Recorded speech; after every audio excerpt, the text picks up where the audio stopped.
DNA scandal in Sierra Leone's judiciary. Justice Stevens' case exposes the battle between truth, power, and accountability in Africa. Welcome to the Bold African Voice, BAV, where truth speaks louder than power. From Freetown to Johannesburg, from Accra to Nairobi, when truth meets power, sparks fly. I'm your host, Ahisatu Kamara Kargbo.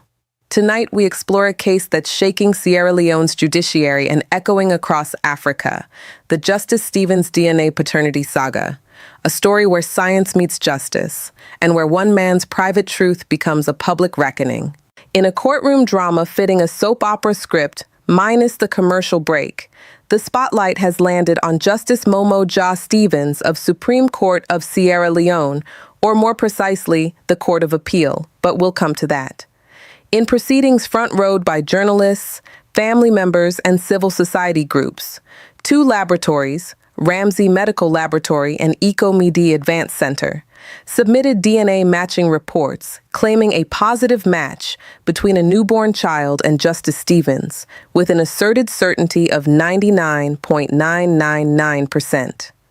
The matter has stirred public interest not only because of the high-profile figure involved, but because it raises broader questions about institutional integrity, judicial accountability, and the evolving role of forensic science in African jurisdictions.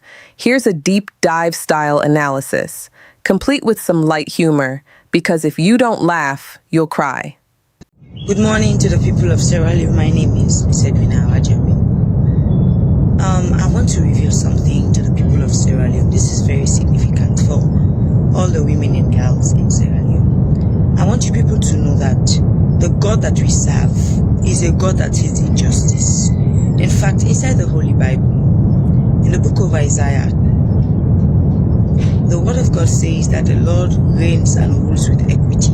That is fairness, and he hates injustice. But now we see even injustice in the church, in the mosque. The reason being, these religious leaders don't have any relationship with God. They are just practicing religion. That is even what happened yesterday in Winners Chapel. Winners Chapel, all the pastors in that church, they are just practicing religion, including the Rashidun. They are practicing religion. These are people that even supported Momoh-Jah Stevens when he beat me up, that domestic violence which he did to me. And even some of them were supporting him when he got me pregnant, seeing that he's a judge. Even some of them were saying I should not expose all his atrocities that he was doing. Why? Because they are practicing religion. That is the reason why men of God, who are supposed to be men of God, but they are involving into these evil practices, which is even against God. And that is the reason why, in fact, Osinachi, I don't know whether most of you women know Osinachi. That is the reason why Osinachi died in Nigeria. Because Osinachi was the head of the choir in her church. And she was married to a domestic violent man, a man that was very violent, that was beating her up. And she didn't speak up because she was afraid that the church will remove her from being the head in the ministry. These wicked pastors, Winners Chapel, even wicked imams in this mosque.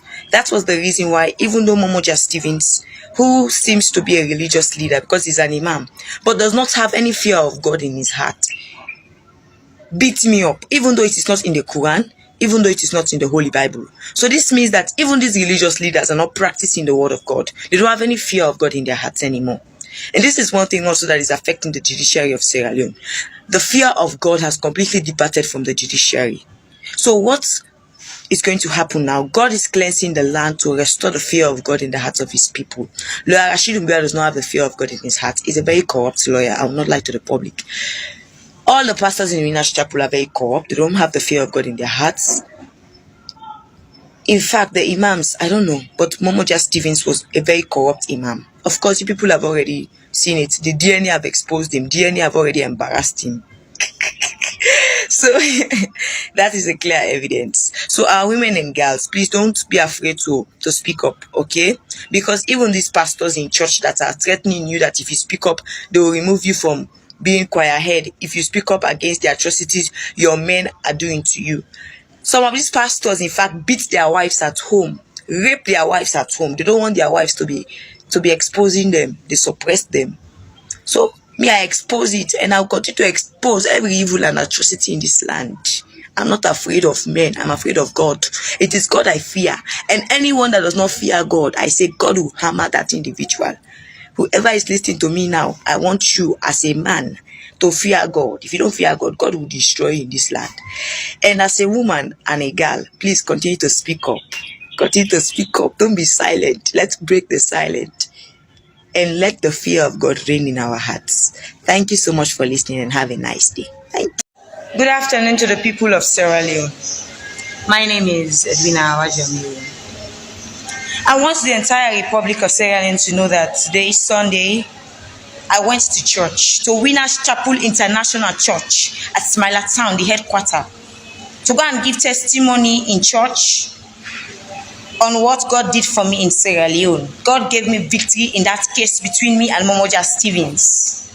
And do you know what the church did when I went to give testimony? The church stopped me from giving testimony. This shows that the church is full of iniquity.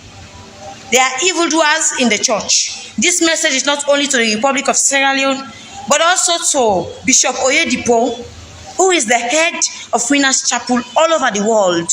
I want you to know that there is evil and atrocity in the land. And even in the church, because pastors were the ones telling me not to go and give testimony. This is a very big disgrace to all the pastors of Winners Chapel International. That shows that they are the ones supporting Satan to be triumphant over God. But God showed them that he is more powerful than any human being. I am really disappointed in the ministry. In fact, you know what I did? I left church out of disappointment because I was supposed to give God all the glory because God has given me victory in this matter.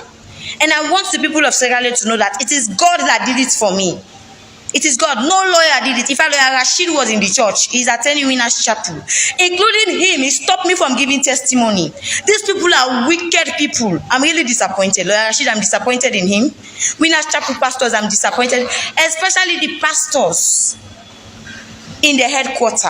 All of them, I'm disappointed. Bishop Oyedipo, this is the kind of pastors that you have in your church. Full of iniquity. They don't want God's name to be glorified. They want the name of the devil, Satan, to be glorified. But it is a lie. The name of God will be glorified. So I want you to know that the pastor that you're having in your church, you have to be praying for them, for Satan not to dwell inside of their hearts. And even for them to be careful with the way they are doing things, or else God will hammer them in this country. We are cleansing the land of Sierra Leone from all unrighteousness. And I know that the name of God will be glorified. So God alone deserves all the glory for victory in this case. And the name of God must be glorified. Enough is enough. I am disappointed in Lawyer Rashid Mbuya because he was in the church and stopped me from giving testimony. That means he does not want the name of God to be glorified. I'm disappointed in all the pastors in the headquarters, Winners Chapel, because they don't want me to give testimony. But the devil is a liar, and the name of God must be glorified in this case, because he gave me victory, and he will continue to give me victory, and my enemies will continue to be disgraced in the entire Sierra Leone. The facts in brief so far. On the 9th of October 2025, Justice Musa of the Family and Probate Division ordered DNA testing in this paternity dispute under the Child Rights Act, 2007. The Sierra Leone Telegraph. Samples were taken at Ramsey Medical Laboratory and EcoMed Advanced Diagnostic Laboratory in Freetown, overseen by officials from the Ministry of Gender and Children's Affairs, the Human Rights Commission of Sierra Leone, and the Institute for Legal Research and Advocacy for Justice, ILRAJ. Two independent laboratories reportedly returned exceptionally high match probabilities, 99.999% and 99.9999%. SierraLeoneMonitor.com. The High Court declared Justice Stevens biologically the father and ordered child support payments beginning December 2025.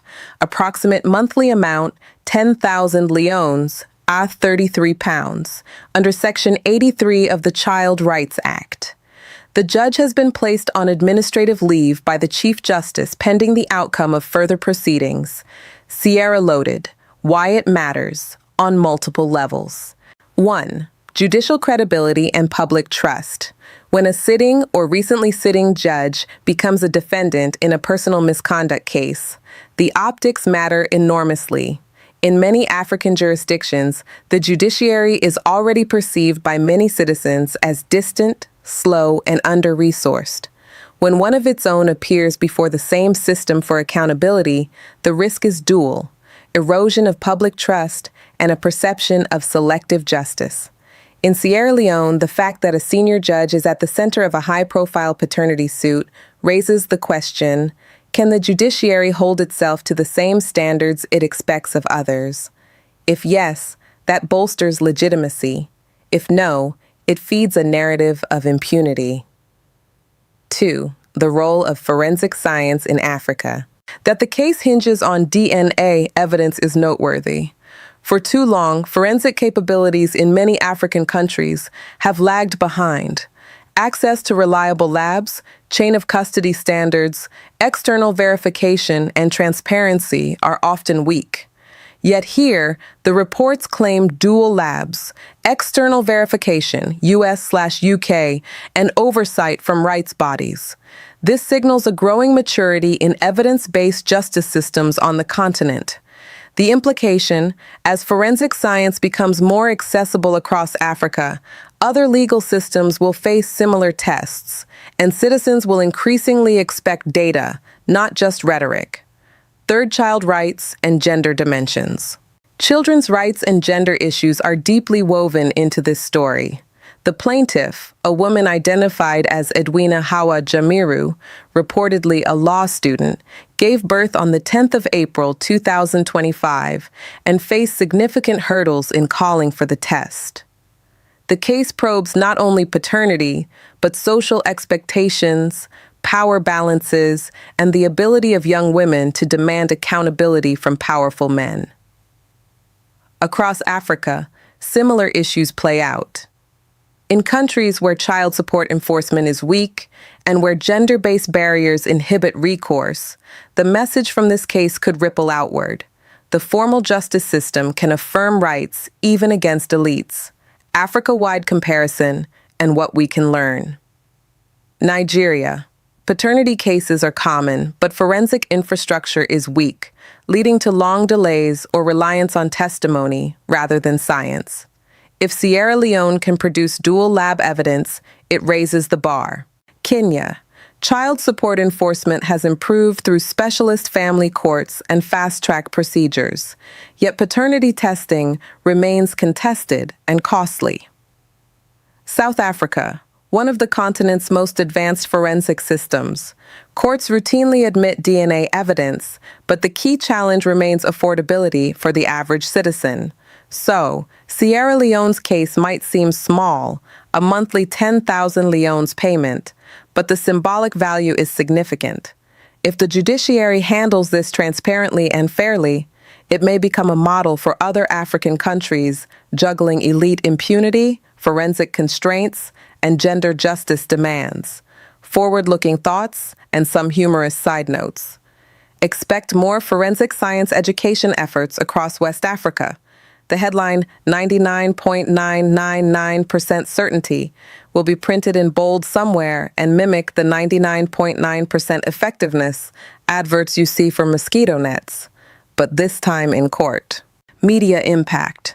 With social media, the case's every twist goes viral. Young lawyers, NGO activists, and gender rights groups will use this platform. If the judiciary mismanages it, they will shout from the rooftops and timelines. Judicial accountability trend. If this case ends with the judge returning to duty without clear disciplinary measures, critics will cry, "Wait a minute, what about the rest of us?" Conversely, if removed or disciplined, it may mark a turning point. Even powerful figures can be held to account in Africa. Humor alert. One can imagine future exam questions. Explain in not more than 200 words why a judge should not order DNA test. Oh wait, maybe he should. Child support amounts. The monthly 10,000 figure may look paltry in USD/GBP terms. reminding us that legal symbolism sometimes outruns economic reality. However, if enforcement is strict, the message is stronger than the amount. Latest developments. The ruling declaring Justice Stevens the biological father and ordering child support was issued on the 25th of October, 2025. 2 days later, Ms. Jamiru claimed that a church prevented her from giving a public testimony of her victory in the case, a side narrative that layers in religious institutional dynamics. The same week, regulatory and oversight bodies reiterated their caution.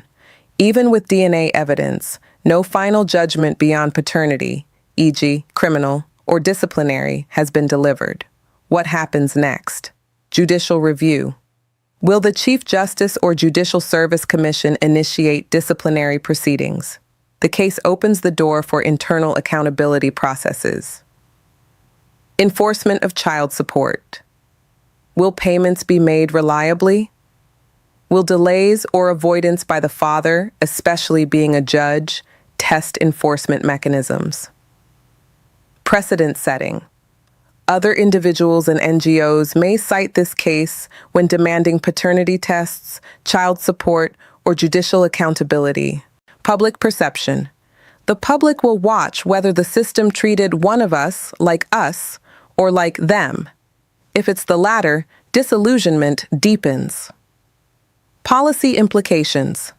The Ministry of Gender and Children's Affairs may push to strengthen regulations on paternity testing, child support enforcement, and forensic accreditation.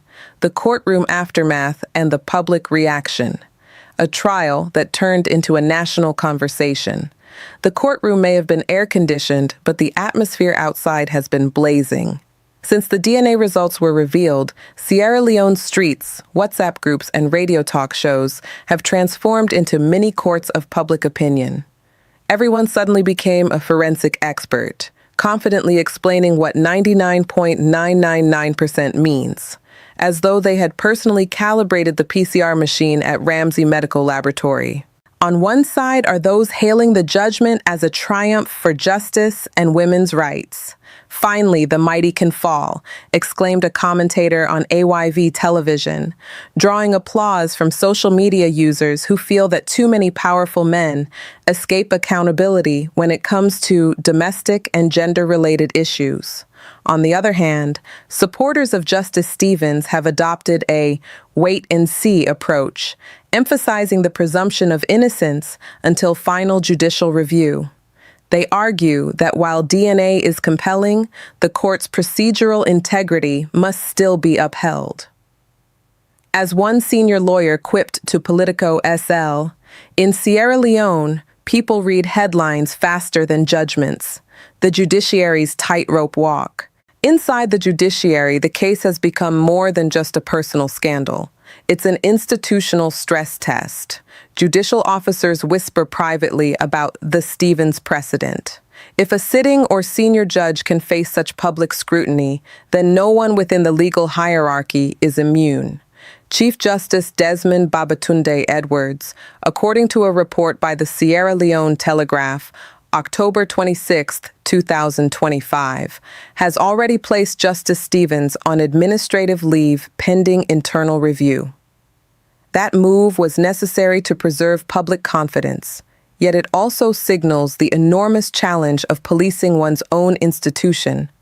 The case has also given renewed energy to calls for a judicial code of conduct review, which many civil society organizations, such as ILRAJ and Advocate, have long championed. They argue that the judiciary must not merely be impartial, but must appear to be impartial, especially in cases involving moral or social accountability, the civil society buzz. At the forefront of public commentary stand advocacy groups like the Human Rights Commission, Gender and Children's Affairs, and LAWYERS, whose representatives attended the hearings. Each institution has interpreted the case through its own lens. Ilraj's director of advocacy, speaking to a Woko newspaper, described the proceedings as a watershed moment in legal accountability and the mainstreaming of DNA science in Sierra Leone's judicial process. Advocate called the outcome a moral victory for women everywhere who are silenced by power dynamics. The Human Rights Commission reminded the media that while justice must be transparent, individuals still deserve privacy and due process, a subtle warning against social media sensationalism. Still, the most striking public reaction may have come from everyday citizens.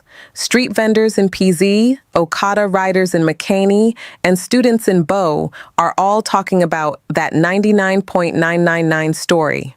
In a country where political discourse often overshadows social issues, this case has opened a different kind of national debate, one about personal responsibility and public integrity, media frenzy, and the birth of DNA politics.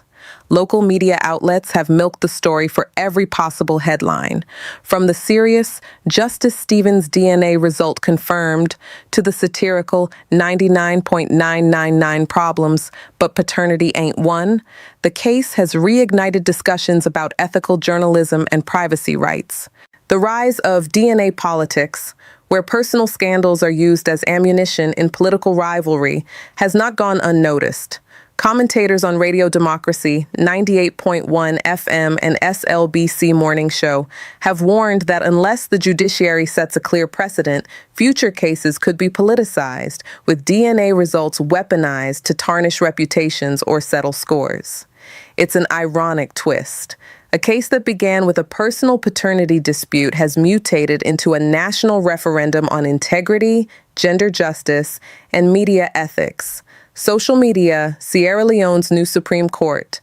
On Facebook and X, formerly Twitter, Sierra Leoneans have effectively held their own trial. Within hours of the DNA disclosure, hashtags such as hashtag Justice for Edwina, hashtag 99.999truth, and hashtag No One Above the Law trended. Memes flooded timelines, from cartoons of judges holding DNA kits to skits of courtroom comedians reenacting the verdict with exaggerated drama. Humor, as always, became both coping mechanism and commentary. One viral post read, "Even my Wi-Fi connection has never been this certain, 99.999%. But beneath the laughter lies something deeper, a generational demand for accountability. Young Sierra Leoneans, many of whom are disillusioned with both political and legal elites, see in this case a glimpse of a future where status no longer guarantees immunity, a divided nation, a shared lesson. Still, the reactions expose a broader societal split. Some see the scandal as proof of moral decline within the elite class. Others caution that sensationalism undermines judicial independence. Between those two camps sits a weary public that just wants fairness, transparency, and equality before the law, whether you're a judge or a market trader. As one radio host cleverly summed it up, when the powerful face DNA justice, maybe Sierra Leone's democracy is finally mutating for the better. Africa's mirror, when personal scandal meets public accountability. Ghana, when power and private life collide. In Ghana, the intersection between morality and governance has long been a political hot zone. From leaked audios to family disputes spilling into public courtrooms, Ghanaian public officials have learned, sometimes painfully, that private conduct can quickly become a national debate. Take, for instance, the 2023 incident involving a high-ranking civil servant accused of neglecting a child born out of wedlock. The case sparked outrage when women's rights activists argued that if a government official cannot uphold responsibility in their home, how can they manage national accountability? Ghanaian journalist Manasseh Ajur-Awuni put it humorously, "In Ghana, you can dodge taxes, you can dodge traffic police, but you can't dodge DNA." The Stevens case in Sierra Leone now mirrors that same sentiment, that power no longer guarantees moral immunity. Whether it's Accra, Freetown, or Abuja, the African public has grown bolder in demanding that integrity should not be a ceremonial word recited in oaths, but a living principle. Nigeria, the baby mama republic debate. No conversation about paternity controversies in Africa is complete without Nigeria, the unofficial capital of DNA scandals. In recent years, several publicized paternity disputes involving politicians, pastors, and celebrities have rocked social media. One Nigerian senator famously quipped on live TV that DNA tests should be banned because they are destroying families. Yet the public backlash was swift. Commentators countered that truth may shake homes, but lies destroy nations. In that context, Sierra Leone's ongoing case seems tame, even dignified, compared to the online frenzy that typically follows Nigerian revelations. However, both countries share a growing realization. Science has entered the courtroom of morality, and the results are not negotiable. The funny part? Many African men who once dismissed DNA testing as a Western invasion of privacy are suddenly volunteering to be tested, not out of guilt, but out of curiosity. As one Twitter user joked, at this point, DNA testing should be part of the marriage certificate package, right next to the wedding cake. Kenya, the legal system as moral arbiter. Kenya has faced similar reckonings, especially with its proactive judiciary and assertive media. In 2024, a Nairobi High Court ordered a cabinet secretary to undergo a paternity test after a journalist filed suit claiming neglect. The ruling went viral, sparking nationwide discussion on whether courts should enforce moral responsibilities or limit themselves to legal duties. Kenya's approach, unlike Sierra Leone's, emphasizes confidential mediation and child welfare over public spectacle. Still, the underlying message remains universal. If you aspire to public leadership, expect public accountability, even for your private actions. A Kenyan lawyer put it bluntly. When leaders preach integrity from the podium but hide secrets in the maternity ward, justice will eventually find its way through a DNA swab. South Africa. DNA meets dignity. In South Africa, DNA-related court disputes are handled with far more institutional maturity. The South African Human Rights Commission, SAHRC, and the Department of Justice have clear frameworks to protect privacy while enforcing accountability. Judges are required to recuse themselves from any case where personal conflict might arise, a safeguard that Sierra Leone might now consider.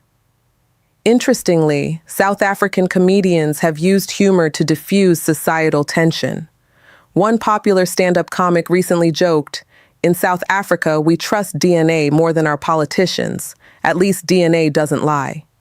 The point, though humorous, underscores a truth resonating across the continent: the rise of science as the new moral compass in African justice systems. The Continental echo. From Freetown to Johannesburg, these cases reveal a broader continental shift. Africans are no longer content with opaque justice systems or untouchable elites. Whether through forensic evidence, social media activism, or civil society advocacy, a new culture of accountability is emerging. The irony is rich. Technology, once dismissed as foreign intrusion, is now empowering African citizens to challenge injustice with precision. DNA, in this sense, has become both a scientific tool and a symbol of truth, a small cotton swab with the power to dismantle empires of denial. Where Sierra Leone stands in 2025. Sierra Leone's handling of the Justice Stevens case is being closely watched not just domestically, but regionally. According to africanews.com, October 26, 2025, legal observers from Ghana, Liberia, and the Gambia have privately described the case as a litmus test for judicial ethics in post-war democracies. The outcome could redefine public expectations of justice in Sierra Leone.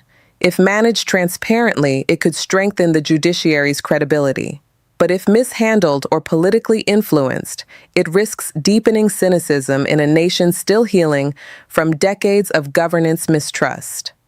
A veteran journalist from Politico SL summarized it best. This isn't just about who fathered a child. It's about who fathers justice in Sierra Leone. From scandal to systemic reform, Building a Future of Accountability in Africa, the call for institutional reforms. The Justice Stevens case has become more than a paternity test. It's an institutional stress test.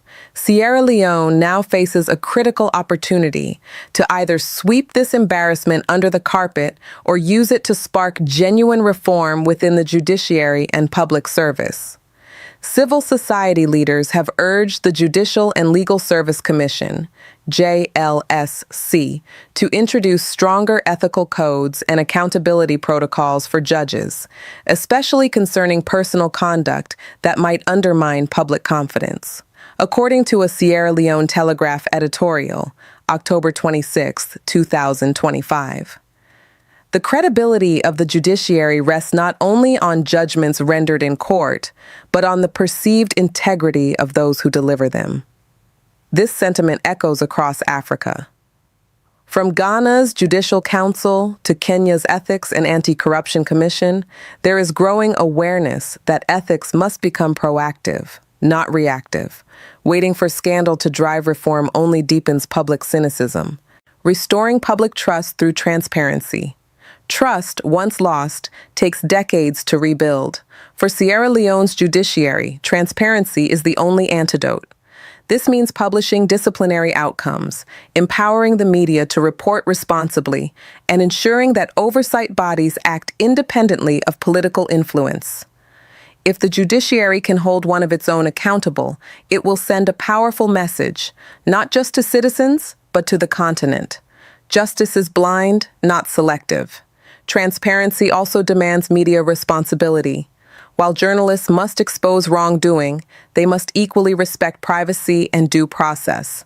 As Il-Raj's spokesperson recently warned on Radio Democracy 98.1 FM, a free press without professional ethics becomes an instrument of persecution rather than justice, gender justice, and power dynamics. At its core, the Justice Stevens case is also about gender justice. In a society where power often silences women, Edwina Jamiru's persistence is remarkable. Her case has emboldened others, law students, activists, and young professionals, to speak up when wronged, regardless of who stands on the other side of the courtroom. This is a silent revolution across Africa. From South Africa's Ami Next to Nigeria's Justice for Omolara, women are increasingly using the law to claim dignity and equality.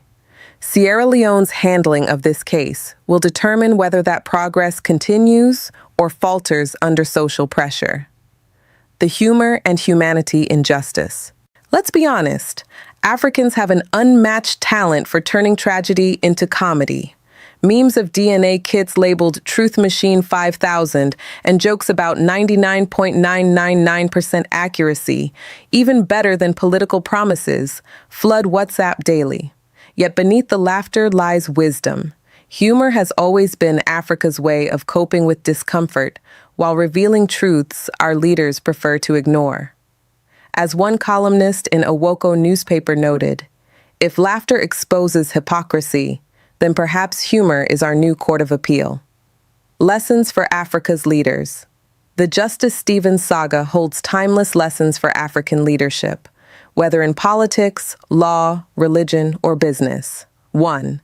Accountability is not optional. Power without transparency breeds arrogance and corruption. 2. Integrity begins at home. Leaders who fail in personal responsibility cannot be trusted with public duty. 3. Science and truth are allies of justice. Embrace evidence-based governance, whether in courts, elections, or policymaking. 4. Gender equity is justice, not charity. Empowering women to seek redress strengthens democracy, not threatens it. 5. Transparency must outlive scandal. Do not reform because the world is watching. Reform because your people deserve better. A forward-looking reflection. Sierra Leone, and by extension, Africa, stands at a moral crossroads. The continent's young population is better informed, more vocal, and less forgiving of hypocrisy. Social media has turned every smartphone into a watchdog. The old days of secrecy are gone.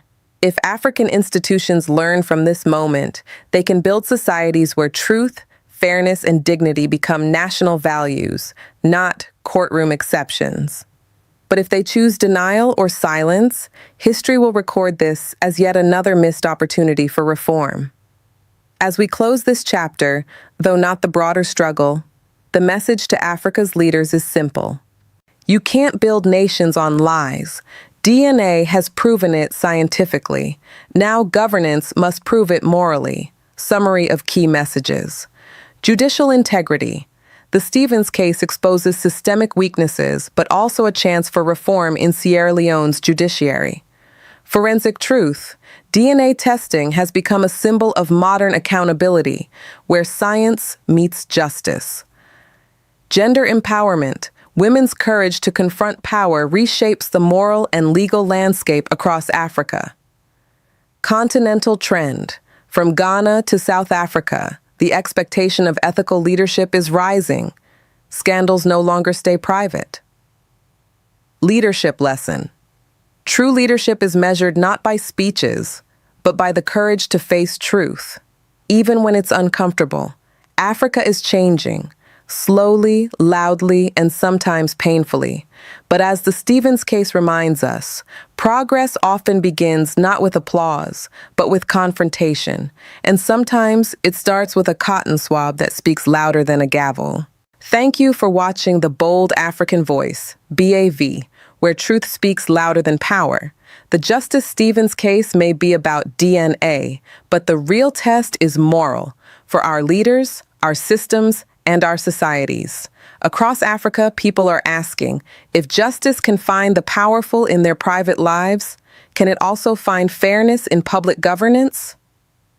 At The Bold African Voice, we believe truth is not just a headline, it's a movement. Until next time, keep questioning, keep thinking, and remember, together, we make the continent stronger when we make truth louder. Stay informed, stay bold.